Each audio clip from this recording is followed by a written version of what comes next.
Hello, everyone, and welcome to Season 5, Episode 1 of the WeCOACH Podcast, presented by our partner Hudl on WIS Sports Radio. Hudl is leveling the playing field for women in sports, both through the technology they create and important events like Breakthrough Summit, co-hosted and co-created with WeCOACH. All podcast episodes are inspired by collective input from our WeCOACH community. Please join us every 2 weeks for thought-provoking discussions focused on timely topics of national significance impacting the coaching profession. I'll be your host, Vanessa Fuchs, CEO of WeCOACH, a one-of-a-kind nonprofit dedicated to offering year-round growth and leadership development to recruit, advance, and retain women coaches in all sports and levels. This podcast is a co-production of WIS Sports Radio and WeCOACH. Being my first episode, I must give a shout out to our WIS partner and podcast producer, Chris Stafford. Chris, I can't thank you enough for all of your support in getting us to our first recording.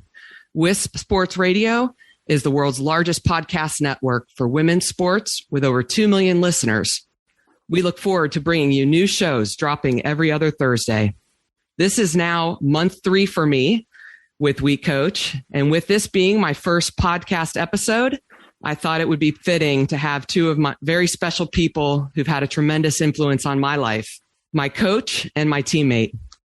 My first day on the job with WeCOACH was the same day my college coach, Coach Sue Semrau, announced her retirement from Florida State University after 25 years. And my second week at WeCOACH, my former college teammate and roommate of 4 years, Brooke Wyckoff, was announced as the new head coach at Florida State. I'm honored that you both are my first guests, and I can't thank you enough for the support you've offered to me. Welcome to the show, Sue and Brooke. Thanks, V. So great to be here.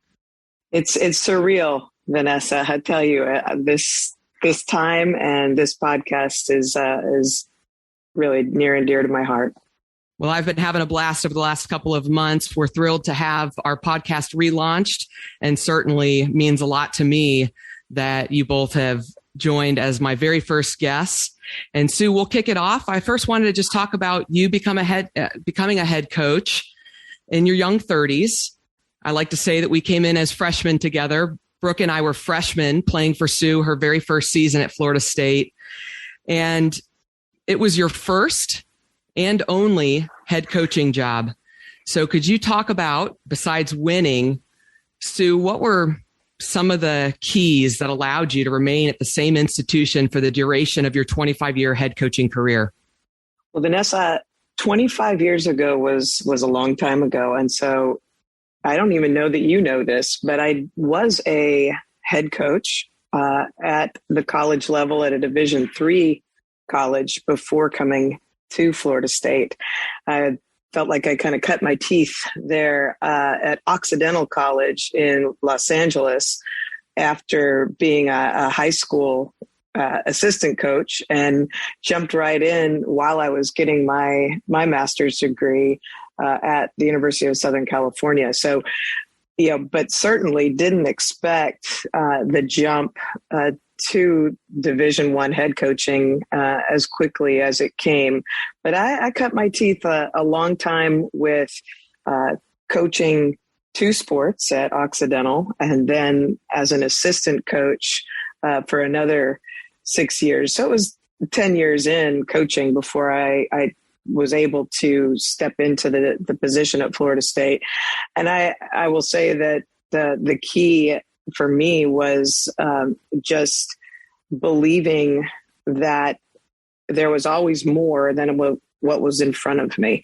And the people that I heard early on, surround yourself with great people. And the people that I was surrounded with were fantastic. And I think saw the vision that I had for Florida State, and worked extremely hard to create opportunities for that vision to come. We're part of that. I mean, from day one, I didn't get a chance to recruit you to Florida State. And I show up, and here are these 3 amazing freshmen that I had nothing to do with your recruitment process, but was really had the gift of being able to, for 4 years, do that freshman, sophomore, junior, senior year together. So it was an awful lot of fun. You finished at Florida State as the all-time winningest women's basketball coach in school history. And you certainly left many legacies, lots of winning. But I really find it impressive, Sue, your coaching tree. And I want to talk a little bit about some of the things you did throughout your career to help raise up our next generation of coaches.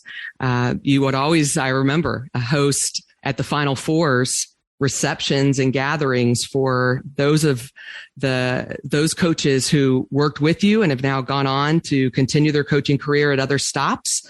You certainly poured into Brooke and have been a primary reason that she's had an opportunity like she does to now lead Florida State's program. Talk about the importance of current coaches helping to build the pipeline of future coaches, and what were some strategies that you utilized to help encourage particularly women to get into the coaching profession? Well, I mentioned earlier about the quality of people that I was fortunate enough to surround myself with. And so if you have that quality of people, you want to pour into them. And so you watch their desire to progress and to grow into another level in this profession.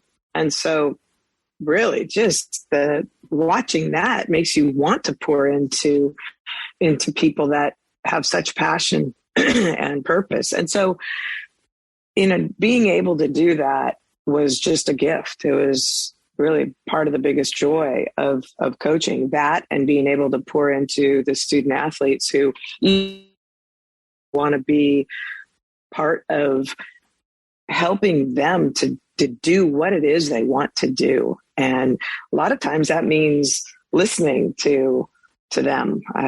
Just different players wanted to do different things. So listening to coaches and seeing graduate assistants come in and then not thinking they had any desire in coaching. I didn't think Brooke had any desire to coach, but then having them come in and listen and having them get excited about it and try to give them an opportunity to prepare for the next step. It's been a thrill to watch them go out and be highly successful because of who they are. So good. I wanted to also ask you, I remember our very first team meeting as freshmen, and when you came in sharing with us your philosophy that you were going to treat us as people first, students second, and athletes third. And you really got an opportunity during the 2020-21 season to live that out when you made the decision to step away from coaching to focus on you and your families. So first, I want an update to hear how your mom, Rosemary. Hi, Jerry and Rosemary. We love you. How Rosemary's doing. But then can you share a little bit about that decision of taking some time away from coaching? Was there anything you learned during that year? I first want to say that one of the biggest gifts that I have been given is the opportunity to listen to former student athletes speak those words, Vanessa, just knowing that really is what we were about, that it was about the person first. And Angel Gray, who played for me at Florida State, was doing a shout out for some things we're doing at Florida State. And it just spilled out of her mouth. And I just thought, gosh, that is the people that have been around Florida State continuing to echo that message. And so that message echoed for me during that time. I need to put my money where my mouth is here, that if I'm saying that we are going to cultivate the person first, how can I not be an example of that to my own family? And so it was just like having coaches around you that every single day you look at them and they hold you accountable. They don't have to say anything, but they know the mission, they know the vision. And so I'm looking myself in the mirror, I'm looking at my family, and I'm saying, am I going to put this first? Am I going to put people first? And so the decision was already made through years and years of living this mission. So, but my mom's doing great. It was best decision I've ever made in my life to have that opportunity to spend time with her. I got to spend probably 10 days, 2 weeks a year with her up until this time. And so it was great. And she's doing fantastic. And I'm very, very thankful for that. And we are as well. Rosemary and Jerry are found often on the sidelines at Florida State women's basketball games over the years. And so we're thrilled to hear she's doing well in her recovery. Brooke, I wanted to talk a little bit about you. I can't say enough how thrilled I am for you and Florida State that you're now at the helm. And you're now leading as a first-time head coach the same program where you enjoyed a highly decorated playing career. I mean, your jersey is hanging in the rafters of the Tucker Center. Discuss how you've spent your time, focused your time recently after taking over the reins, and what's helped you the most. You were able to serve as interim head coach during the 2020-21 year when Sue took a sabbatical. What helped you the most from that experience that now will translate now that you're the full-time permanent head coach? Well, first of all, let me just officially say and echo you and what Coach Sue have been saying, that this is such an awesome time just to be on this amazing podcast with you, Vanessa, and with Coach Sue, and just reminiscing back over all these years and how proud I am of all of us and of you, Vanessa, for what you're doing, and just so thankful for Coach Sue and proud of her as well. But, this just stepping into this position 2 months ago is a lot different than what it was like to be the interim head coach in the 2020-2021 season. That was the COVID year where we were just under heavy COVID restrictions, playing in front of no fans and having games canceled left and right. So that experience, it was great in the sense of, you're in charge of something. It's pretty much all on you as an interim head coach, although the program was still Coach Sue's, and it ultimately was going to fall on her, whatever went on. But I was left in charge. So just being, the person that in the day-to-day things that you come in to the office or you come into the gym, everyone is looking at you to see, what's today going to be like? It was a great opportunity to be that person in the day-to-day to set the tone. And doing that during the COVID season was a lot different. In some ways more difficult, in some ways easier, than it is now, as we're all, more or less back to normal life. So I'm thankful for that, just having that opportunity to live in the day to day of, all eyes on you, all ears listening to what you're going to say, and your words meaning a little bit more than they do as an assistant.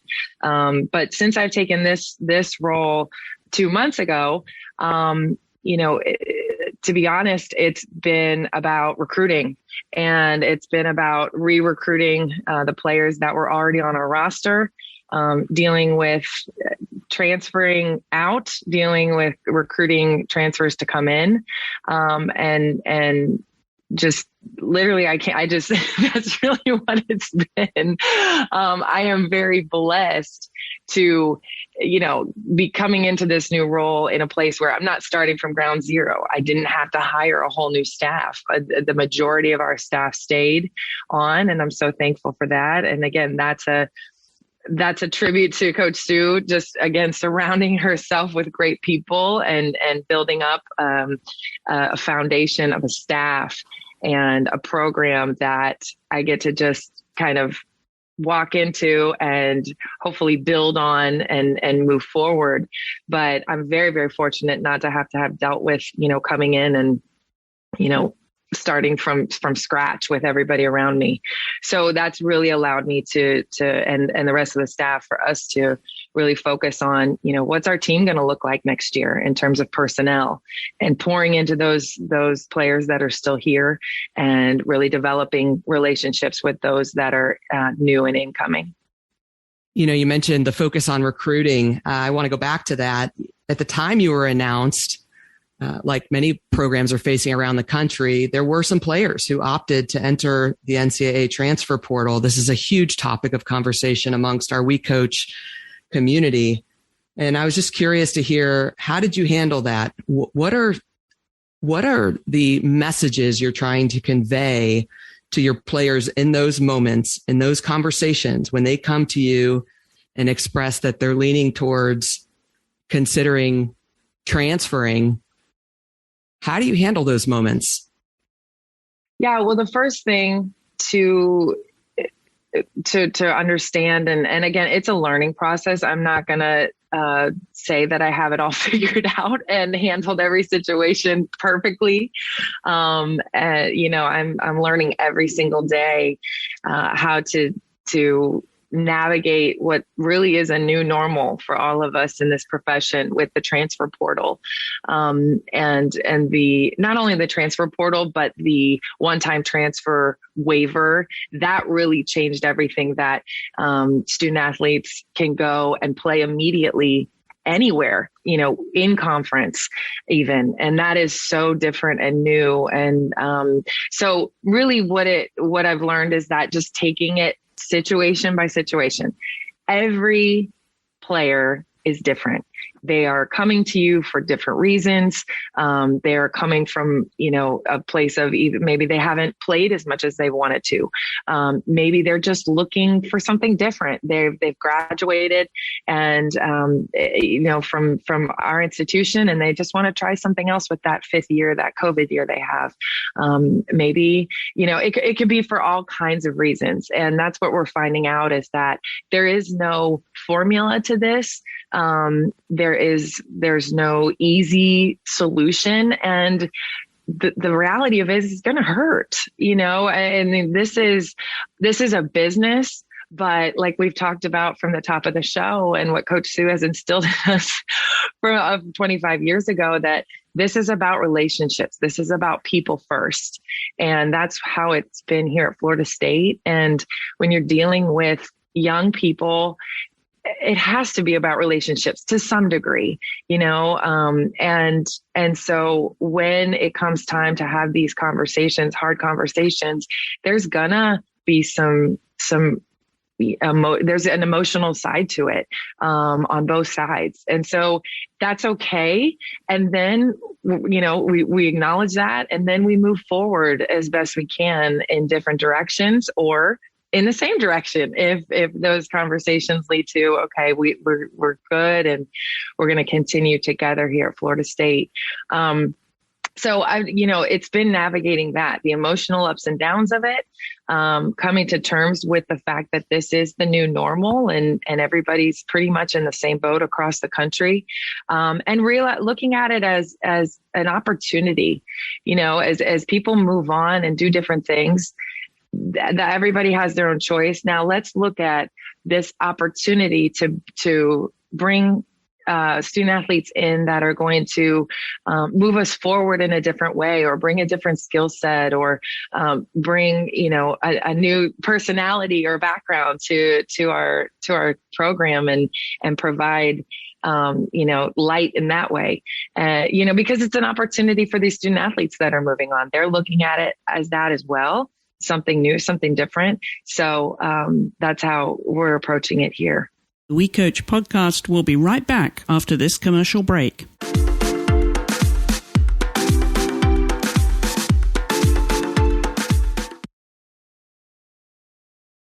As I listen to you talk about the differences in each one of these student athletes that you're leading, it reminds me of something I learned from a coach several years ago at a coaching summit that I was attending. A coach said, there's a flaw in the golden rule. it's not treat people how you prefer to be treated. We really need to strive as human beings to treat people how they prefer to be treated. And I think especially coaches in your role, that's so important to learn the individual differences in each one of these people that you're coaching, and then try to build those relationships around those differences and flex your style to accommodate and best resonate with the different student athletes that you're working with day to day. I wanted to go back to, you're announced as the new head coach. Next is usually the contract negotiation process. This is something that a lot of our coaches reach out to me and to our staff to ask for advice. What are the things they need to be thinking about? What might they not be aware of? What might be a strategy going into those negotiations? So I was just wondering, Brooke, if you had any advice for our WeCOACH community on your experience with contract negotiations, and was there anything that you weren't aware of that or that you didn't anticipate that you had to work through? Yeah, that has been an interesting experience, and one I didn't really have to address my first time as interim head coach. There was no major, contract negotiation then. So, on top of everything you're dealing with of being announced and trying to get things set in motion, you have this contract negotiation that is complicated at times. And what I've learned really through the process is that it is good to have an advocate, someone, a different voice, if you can. As I love our athletic director, we have a great relationship in Michael Offord, and he's been amazing in this whole process with me. That being said, I still wasn't comfortable necessarily negotiating on my behalf for some things that I felt were important to me and to what we needed here, for women's basketball.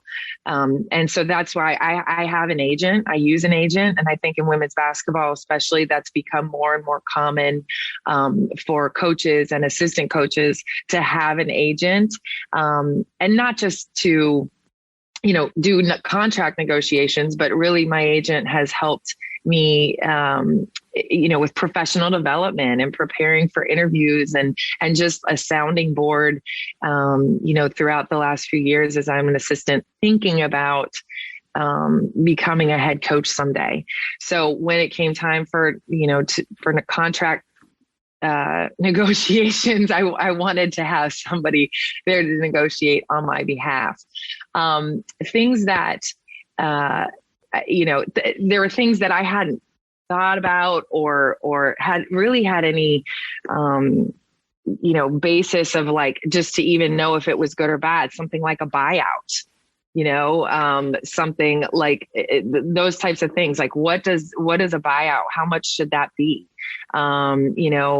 Those types of things. Or if I were to, on both sides of it, like if they were to go in a different direction here, or if I were to want to take another job somewhere else, like what are those numbers? How do those numbers line up? The importance of the amount of years on your contract and what that means in recruiting and because it does, everyone, on the administration side, and just everyone has their different opinion and view of how this thing works, in terms of what a contract means, not only to the person that's signing it and getting paid by it, but what it means to the outside world, what it means to assistants you're trying to bring in, what your contract means to people you're trying to recruit. You just don't really think about that or feel that weight when you're an assistant coach, and how just that perception of what your contract looks like and says, how that's viewed and how people view your program in general because of it.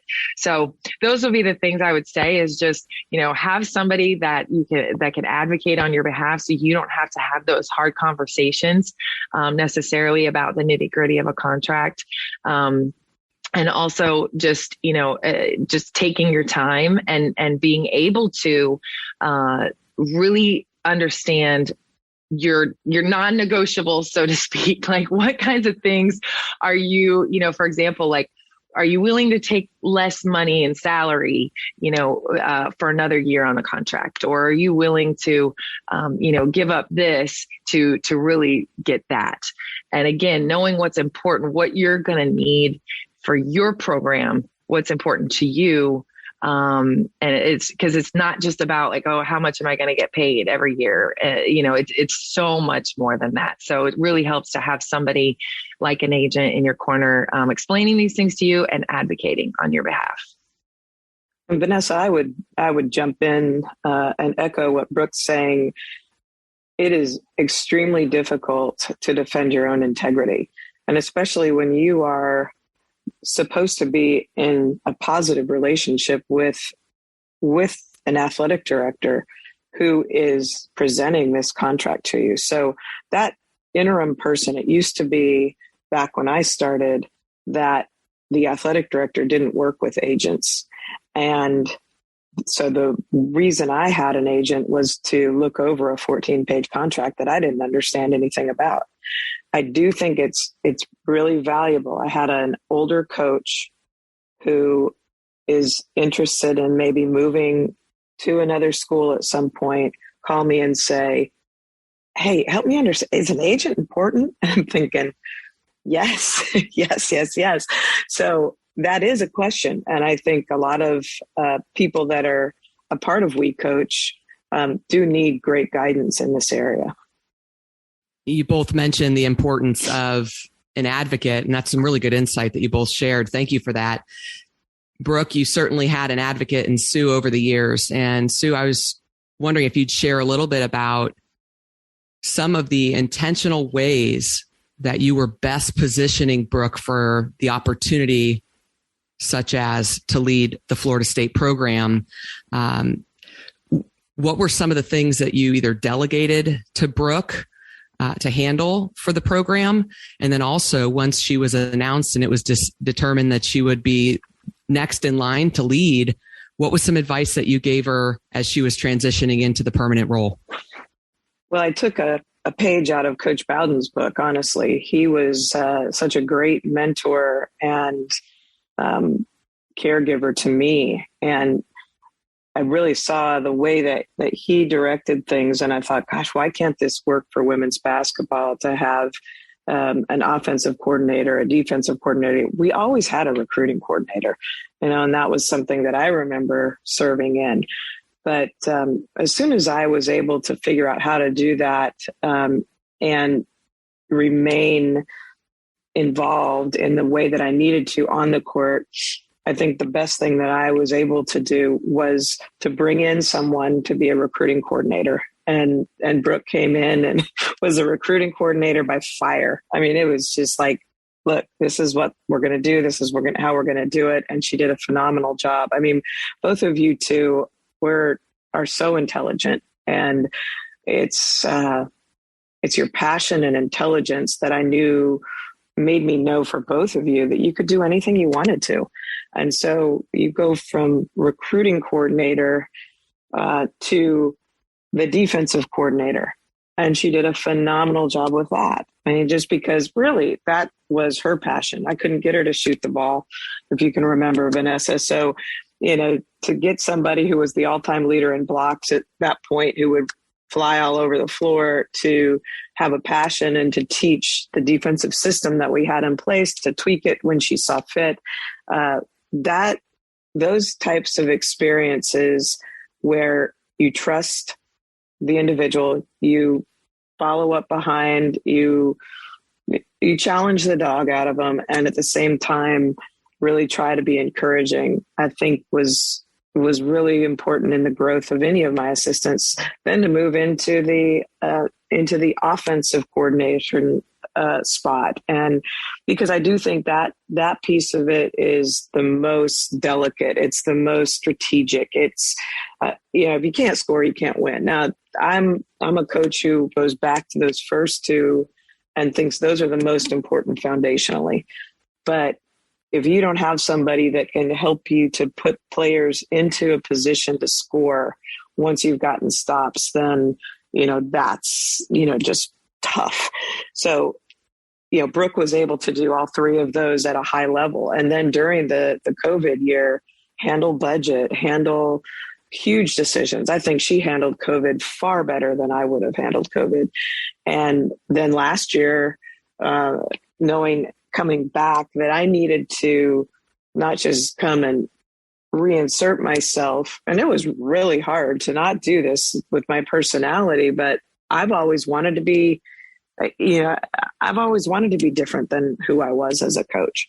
And this gave me an opportunity to try. And I think it gave me an opportunity to step back in some ways and let Brooke take over some of the day-to-day in the real time, not necessarily COVID time. So, but through all that, I think the most important thing is that to encourage coaches to do it their way and to do it with their personality. And Brooke just needs to be who she is, and she will be highly successful. She doesn't need to try to be me or you or someone else in the coaching profession in order to get it done well. She needs to be who she is and just put into play the things that she's learned throughout the years, not just as a coach at Florida State, but as a player, through the professional ranks and all she's learned from all of those different coaches. Well, Brooke, you've done a phenomenal job, certainly in your coaching career, and have enjoyed a lot of success. But I think it's safe to say one of your biggest accomplishments is the birth of your daughter, Avery. Hi, Avery. Phoenix and Frankie miss you. And Avery was born in 2013. So not only are you now a head coach at a major Division I program, but you're continuing to build up and raise an incredible. I wanted to ask you to share a little bit about the initiative that you started with the WBCA, Moms in Coaching. And is there advice, Brooke, that you could offer to first-time moms who are also trying to, if there is such a thing, strike a balance between a career in coaching and also being a really incredible mother to a son or daughter at home? Well, I first of all, thank you for the opportunity, Vanessa, to speak on Moms in Coaching, because it's something that is near and dear to my heart. And I will say that, when I was pregnant, it was when the idea for Moms in Coaching started to percolate. I am so fortunate just for so many reasons, and this was another one, to be working for Coach Sue and to be loved by Coach Sue, that she was the most supportive and understanding and nurturing boss, and in that moment for me, that I could have ever dreamed of having. And that is something that so many moms or moms to be don't have, unfortunately, in a boss or in coworkers. But many do. And that makes a huge difference. But even though I had that support from Coach Sue and from my colleagues, there wasn't anyone that I knew personally or that I was working with that also had kids, that was a mother. We had someone on staff that was a dad and had kids, but it's different. It's obviously just a different role.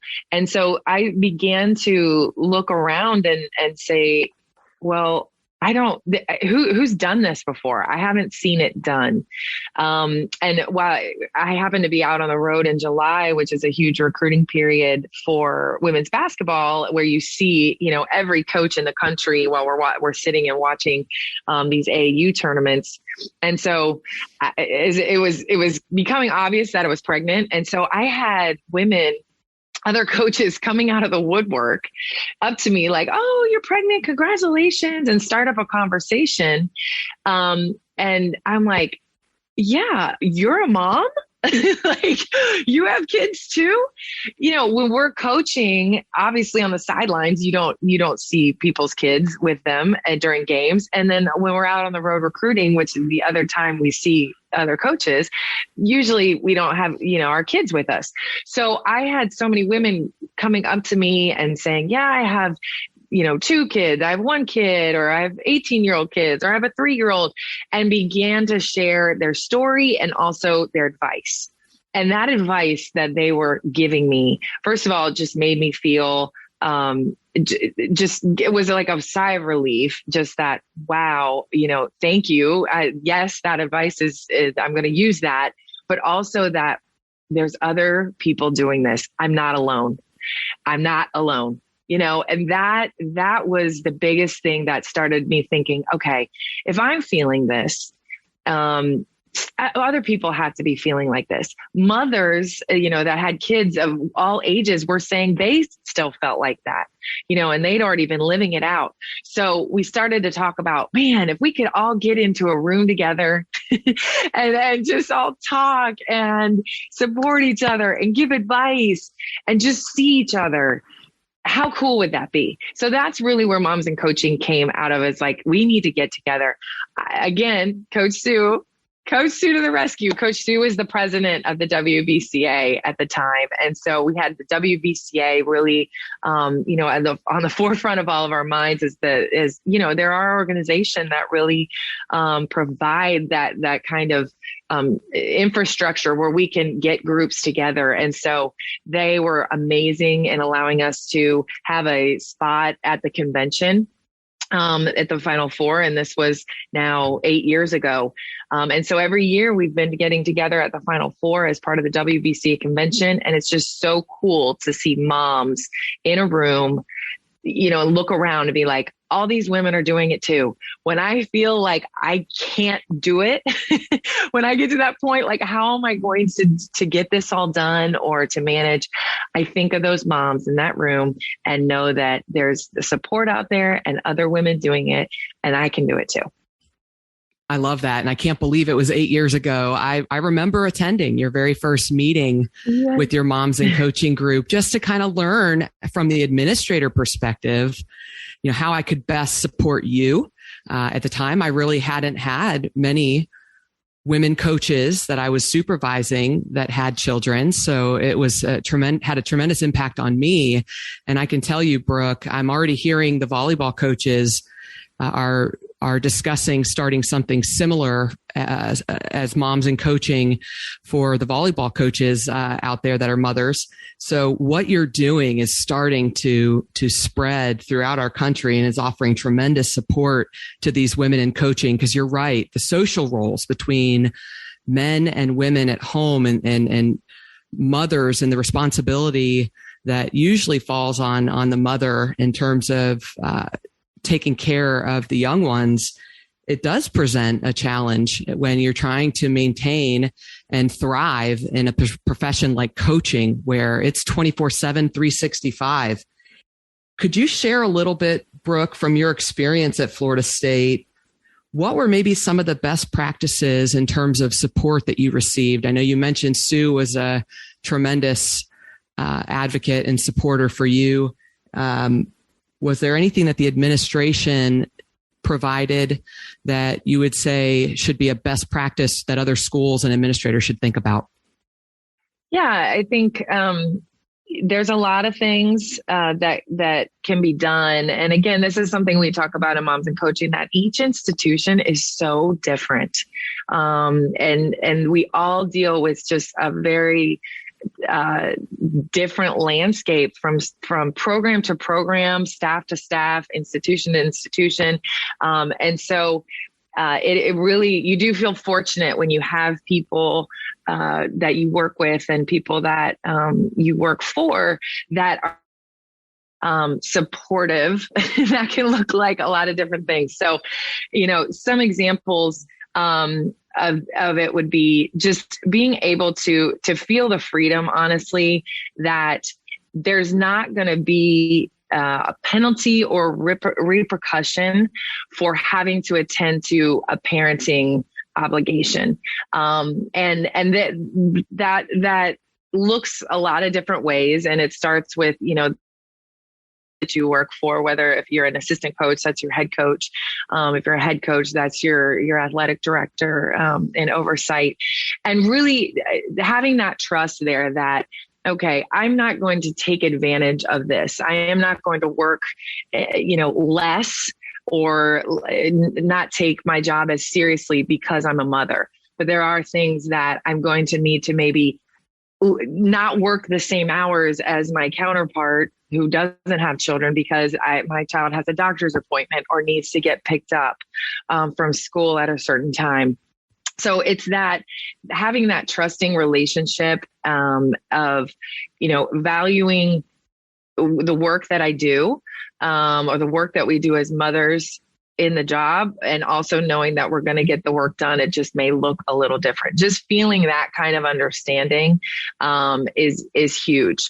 And the other thing too, is simple things as being able to take Avery on a road trip when needed. For example, when I just come back from being on a little bit of maternity leave after I'd had her, took a month off from actually like being with the team. I stayed home I took 2 weeks off from just staying home. And then I started to work my way back into practices and home games.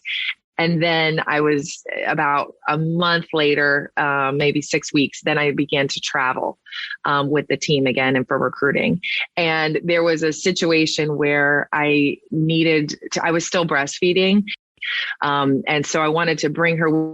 So while I was recruiting, they could watch her. And I could still have her with me and not be gone for, a 4-day stretch while I was breastfeeding. And just being able to have that opportunity, Coach Sue being okay with that. And then the administration being okay with that, with me bringing her on our charter plane and then traveling with her. That meant a lot to me. And just as just my mindset, I think Avery would have been fine if I had left her that long and she drinks out of a bottle or whatever and someone else watches her. But my mindset as a mother to know that she's, 6 weeks old, 7 weeks old, I don't have to leave her at home for these 4 days and I can still get my job done. Wow, that meant so much to me and just helped me be a better coach in those moments where we were traveling.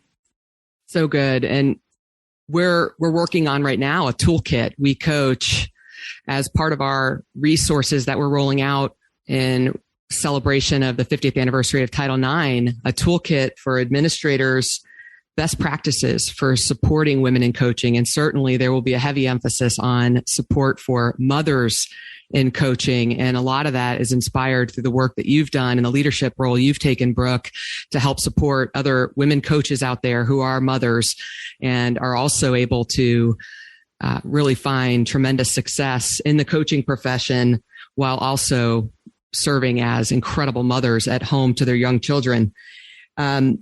We could talk all day on that subject, but I can't thank you enough for your leadership and the inspiration that you've provided to me as I'm now leading WeCOACH, and I certainly want our organization to be a national leader and a go-to resource for women out there, whether they're first-time mothers or are veteran coaches and have several children at home. We want to be a resource to support mothers in coaching. So thank you for everything that you've done. We're winding down on time here, but I would like to close out every podcast with this question. Obviously, WeCOACH, we exist to help elevate, recruit, and advance women in coaching. And I was just curious if Sue and Brooke, if you had thoughts on how we can move the numbers in terms of supporting and increasing the number of women coaches in all sports and levels. Brooke, I'm going to toss it to you first. Okay. Well, I'll just continue really quickly with the line of the topic of conversation of the moms and coaching piece. And Vanessa, I'm so thankful that WeCOACH is an organization that values that and is providing resources and to administration and to coaches on what, supporting mothers. And I want to say just quickly why supporting mothers and coaching is so important to our profession. It's not just important to the mothers, for them to feel good and to be able to have a job and achieve, do all of the things we want to do. I believe, and one of the biggest things behind why we have moms and coaching as well, is that it's important to women's sports. It's important to sports and the impact that sports has ultimately on our society. When we see people of all different backgrounds, walks of life, involved in sports, it's good for society. When people feel supported, and no matter where they're coming from or what their lifestyle situation is, it's good for sports and it's good for society. So that's when mothers are supported in this profession. That means women will continue to coach. That will move the numbers of women in coaching, women in sports, which again is great for our student athletes to have women mentoring them, to keep women in a mentorship position where they're emulating what it looks like to be a great mother and to have a great career, where they are those resources for our young people to go to in all kinds of situations. It's just great to have that support because it's good for our sports and for society. And I believe that support moves the numbers of women in coaching and in sports. I can't think of a better way to end my very first podcast than on that note. If she can see her, she can be her. Well said. And thank you, Brooke, for those thoughts. And thank you, Coach Sue and Brooke, again, for being with us today. Really excited to have you on my very first podcast episode. And thanks to those of you listening, WeCOACH Podcast. Thank you again to our sponsor, Hudl, and production partner, Wisp Sports. Please join us again on June 23rd, the 50th anniversary of Title IX, for a discussion with coaches who've authored chapters in an exciting book that was just released, Winning Ways of Women Coaches, featuring 20 of the most remarkable women coaches in the world. Follow us and share your comments on Twitter at WeCOACH and at Wisp Sports, or on Facebook at WeCOACH Sports and at Wisp Sports. Interested in learning more about any of our upcoming events, resources, membership, and donor options? Please visit our website at wecoachsports.org. Until next time, keep moving the numbers. We teach, we inspire, we motivate, we lead, we coach.